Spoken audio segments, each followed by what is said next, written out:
I'd like to welcome each and every individual to Voices of Integrity Top Gun Sales Bootcamp Training. And let's dive in. Luke, let's start with you because the last couple of times we've cut you off. You haven't had as much time. So let's dive in with you. So yesterday I met with someone that our gutter guy referred to us, and I don't know, did the customer ask for two referrals, but the gutter guy is doing this guy's gutters, and we refer some business to our gutter guy and he refers some to us. But for this guy, he referred two different roofers for Right. So Danny had an interesting experience where he went ahead and asked, delegated something, buying of a new truck to somebody else. Um, but he moved so quick on it, the other person didn't even get out of the gate, probably. So, um, so do I go ahead and start having you guys share your thoughts about that with Luke, um, to build your reflexes, your thinking, your response reflexes? So in sales, you have literally seconds to respond. It's like law enforcement. It's reflex. It's like first responders. It's reflex. It's like pilots. It's reflex. It just sales is like that. It's mental reflexes to be able to say, how fast can I respond? So I'll probably give you guys some warning, but I'll probably start doing that and you'll have seconds. I mean, it's like just like you would in a sales situation. So we go ahead and practice this. And so, you know, if you don't know the answer, sometimes you buy seconds and you go, that's a good question. If you just are silent, people will often think you're stupid. You're slow minded, hmm especially if you're on the phone because they don't know what you're doing. So your voice is your body language. And so learning how to, so for 15 years, I went ahead and I'm giving, Nora and Kenny a little time to think about it. So while they're listening. And so for 15 years, I sold everything was done over the phone. There's no Zoom, there's no, not in person, everything. So I sold over the phone. I went ahead and serviced over the phone, everything. So in a lot of ways, I'm like a deaf man. I'd recommend what I went ahead and read when I was in fifth grade. I think it was Follow My Leader, but I don't know that you guys would get out of that book what I did. And it's about a boy who was blind. And so your listening skills, you develop your listening skills so they're sharp and your mental skills so they're sharp so you're able to come back fast. So, Kenny, your thoughts on Luke? Um, on one side, it's like, well, that's not bad as it puts pressure on us to perform better, increase our systems, and overall just have a better experience. Or for it kind of forces us into that. And then the other side is like, well, if they can do that, I mean, one, I would probably have a conversation with him, talk with him, see if that's what they did, and then, um, hey, if that they can do that, well, do we do the same thing? Where we can find other gutter companies too to work with. I mean, I don't have a problem with that. If that's something we can do too. Nice. Nora, your thoughts? I'm not sure. So, Luke, do you have their personality? No. So, Well, again, maybe. we've talked about this, but so there's lack of discipline. I think it's clear every client you should have their personality. Every referral partner you have their personality. Everyone you're working with hmm get their personality. And so Kenny's advice I think is good advice. I think both points are well. And so learning how to develop relationships, friendships, those type of things. Realtors will often go ahead and say for a loan officer, they say, I have to give out I have to give out three names of people. And it's like, is there a law for that? But even if you give out three, it's not hard to go ahead and influence which one. Like, I'm going to give out this one, and Dreamscape. You give off in the last one you give, and then you say, and they're they're amazing. Like it's insane. And here is a flyer, so you can give out 3. So sometimes people will do it because they're amiable and they don't want, they want to be fair to everybody. So sometimes they'll do that. So how they give out names is really important. Being able to learn how to not be expressive driver and to kind of come in soft. I don't know how to think or process this. And so I was just curious, so this is a situation. And so do you normally do this? And is this an exception? And then you kind of ease into it. You kind of ease into it and you say, okay, so you want to get their story. You want to get their story. I'm not good if somebody, I know this comes as a huge shock to all of you. I'm not good if somebody gets defensive, What? Mm-hmm. right? Right. Really. So my experience with people who get defensive, my interpretation of my experience with people who get defensive is you just bury them because it's just a reflex. And does that work, Mark? No, but makes me feel better, and feelings are important. So, I mean, I don't know, maybe it does. So the gutter guy's personality is a 2143, 3142, 5285. Yeah. So drivers, that's really important. So that, drivers often will enter into battles with you just to see if you're worthy of their salt. If you're worthy, are you one of those weak people? So you might get into a yelling match with a driver, and that's what actually the driver actually wants or enjoys or is fine with. Like, can you hold up, or are you just gonna win like a little flower? And then you can always blame your coach when it doesn't work. Just say, man, I guess that doesn't work. Pulls out a gun, ready to shoot. You say, well, that coaching for Mark didn't work. So, but you can say, like, I don't like, so this is where I think Kenny's probably a smooth operator. He's like, he's got the all shuck stuff down. Luke, not as much. Like Luke rips the band-aid off. Like he just puts a little duct tape on it and rips the band. There's no hair left on that arm. Like it's just like, whoa. So learning how to finesse it and go through it, I think is going to be important. Does that help, Luke? Yes. Nora, what you got? This is really embarrassing, but I had 6% yesterday. Okay. All right. And what do you think you're coming in at the month at the week? I think I'm at, hold on. I know my points were at 520,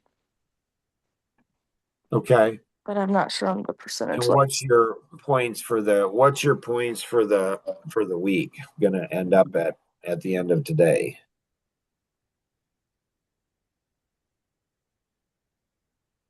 Not sure. I'm sure What, 600? it's gonna be at least 600. And it's in a way it's harder today because today's Good Friday. Well, Could there's have been always easy, Saturday. right? Yep, you could do Saturday too. But you don't want to go ahead when you're that close to a goal. Yeah, you think you're embarrassed today. Wait, yeah, you don't hit that 600 mark. That's just, yeah, that'll just be wrong. Like that'll be wrong. Okay, so So I'm at 540 and yeah, 36% for the week overall. yeah. So I think, yeah. So how do you make sure? And you see that, you see that. So if it helps you to be embarrassed for sure. If that helps you to do what you need to do, then yeah, do whatever helps you to be what you need to be to get where you need to go. then do that. If it doesn't help you, well, then don't be embarrassed. Just like, what happened? Like, what do I like? I need to. So the tendency is to say I did really good and then slip. And so it's just like bowling. 3 strikes in a row is a lot more scores than 3 strikes over 6 frames. So you want to do back to back to back to back, back to back to back days. And so, Luke, this is where with Andrew, are you putting how many days you went ahead and are consistent on your daily report, Luke? Yes. And how many days are you up to? I think 15, 14 or 15. And is Andrew doing that? No, don't think so. Why you're trained in something, you're doing something. Why is it that you're not teaching him how to do that?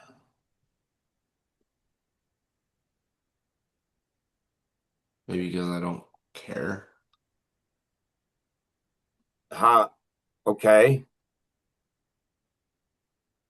So you do know you're going to earn less money. You do know you're going to work harder.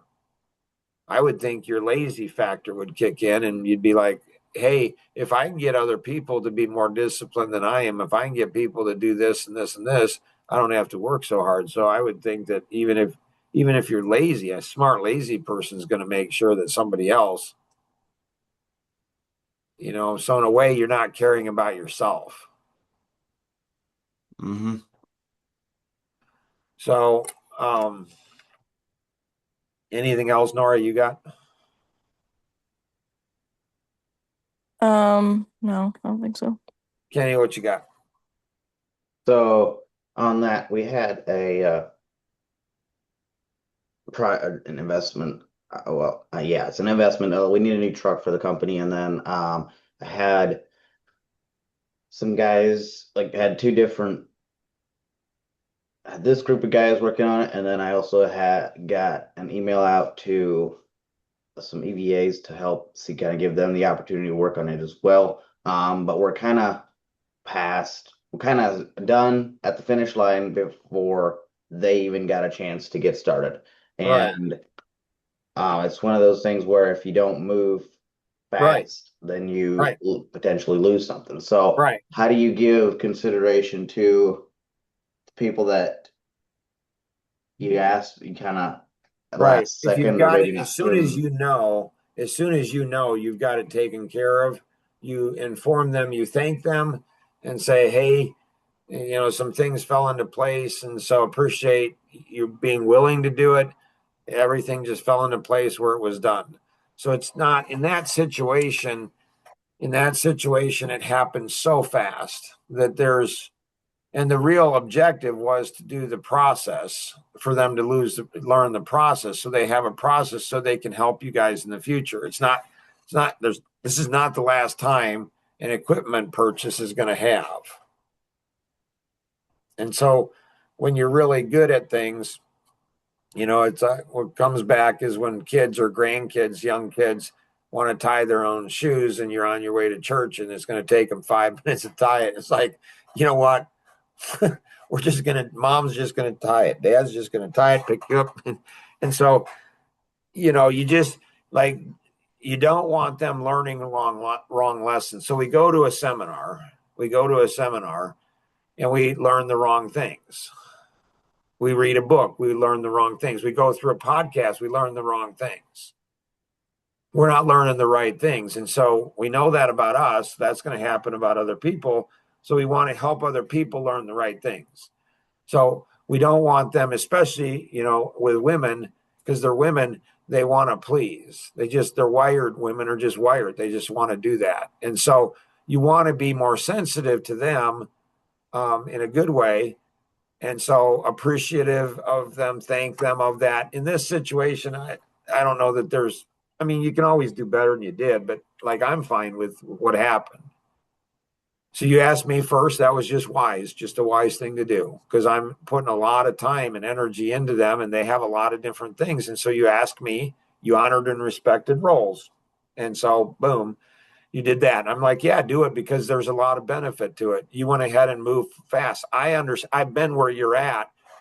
And so I understand what you're doing. And so now you're asking good questions and you're saying, so you want to make sure that you're appreciative of their willingness, because the willingness was, Anita just being willing to jump in. And then, just, and so you're appreciative of that. You don't want them to go, you don't want to train them to say, well, I'm just going to go ahead and, not be responsive next time because, Kenny's just going to do the work anyways. Well, no, this situation he needed to, nothing's wrong with that. And so everybody's good.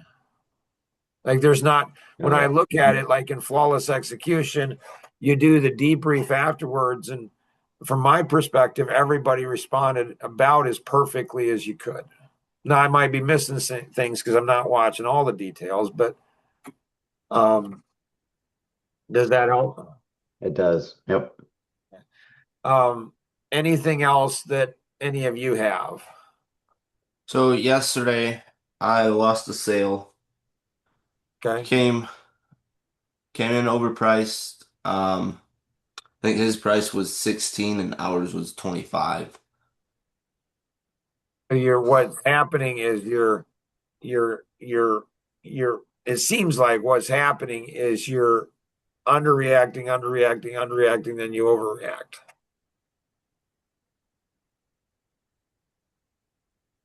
Gotcha.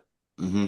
And so here, box 13, why prospects are lost.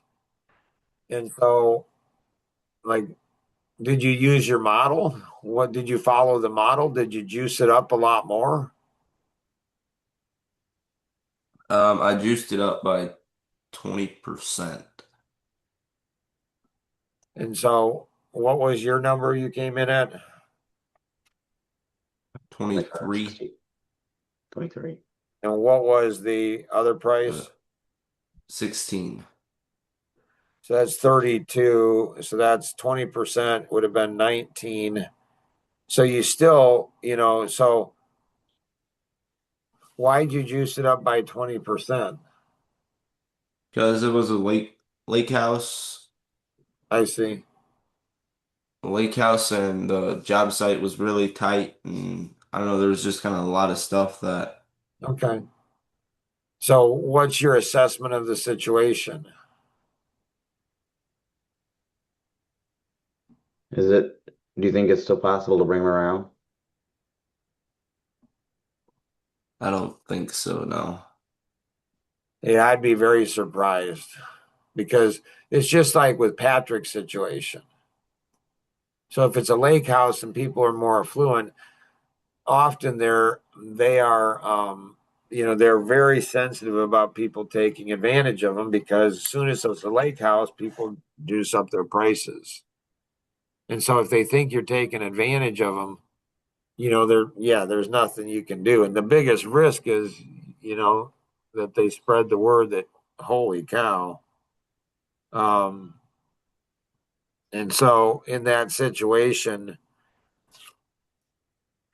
I mean, you're like 50% higher priced. Mm-hmm. So what you're doing right now is you're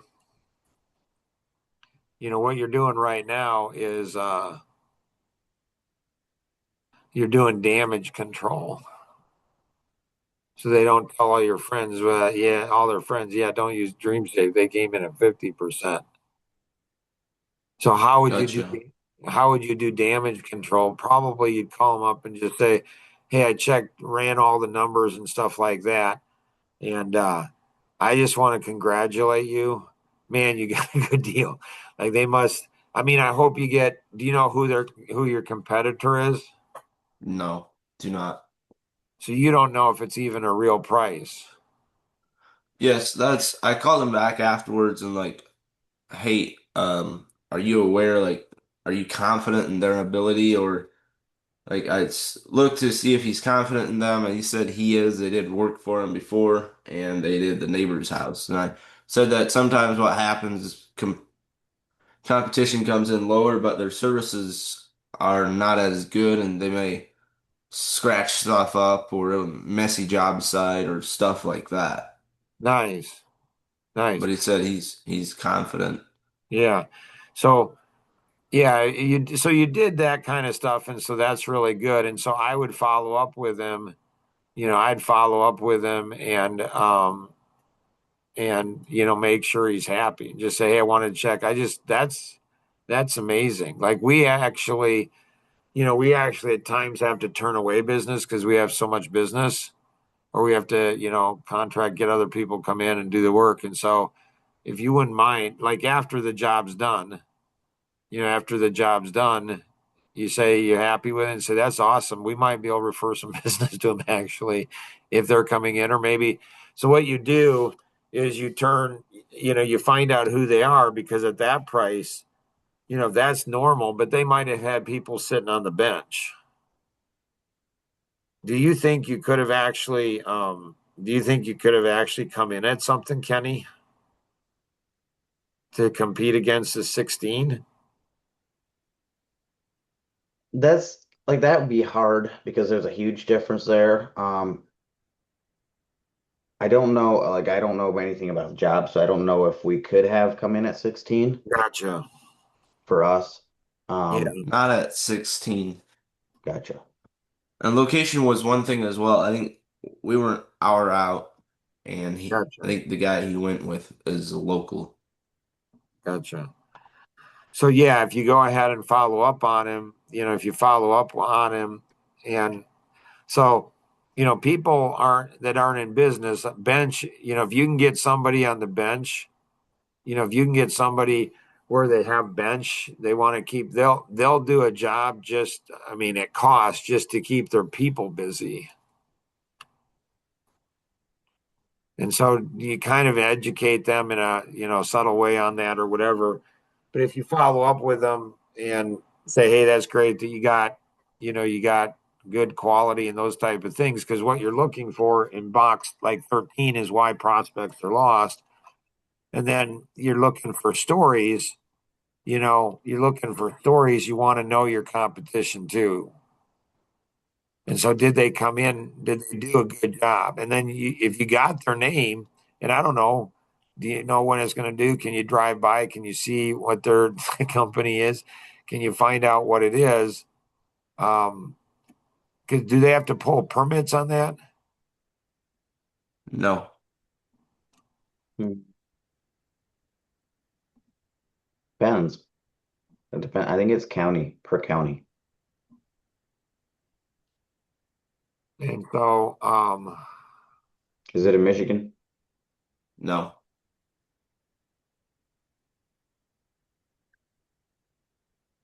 so, Maybe they do. I could check sometime. so I forget who it was. Oh, it was a chiropractor dude. Well, yeah, it was, yeah. Like where, I was talking to Elaine and she said, yeah, they have to have certification, and other chiropractors will go ahead and call out chiropractors that aren't certified or aren't this and this. And so, competition, if they're skirting around rules, if they're skirting around rules and you have to pay more, you have to do more and stuff like that, and these people are skirting around rules, it's where it gets policed. I mean, yeah, I don't know. That's kind of, I've been on the receiving end of that where somebody reported us and well, then we kind of learned and do things by the rules.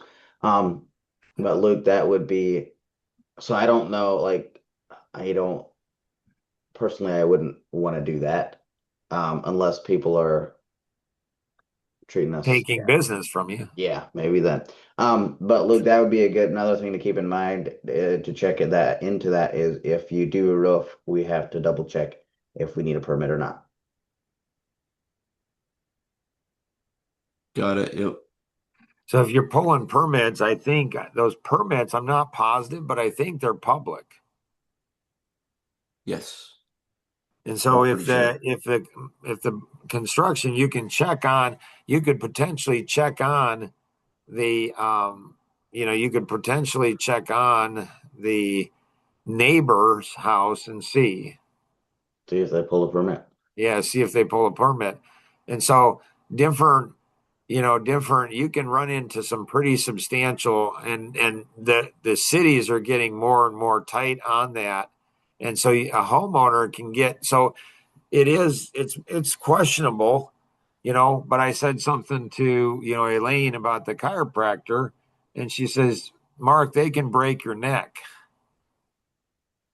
you know? And so, I mean, it's pretty important they get the right training.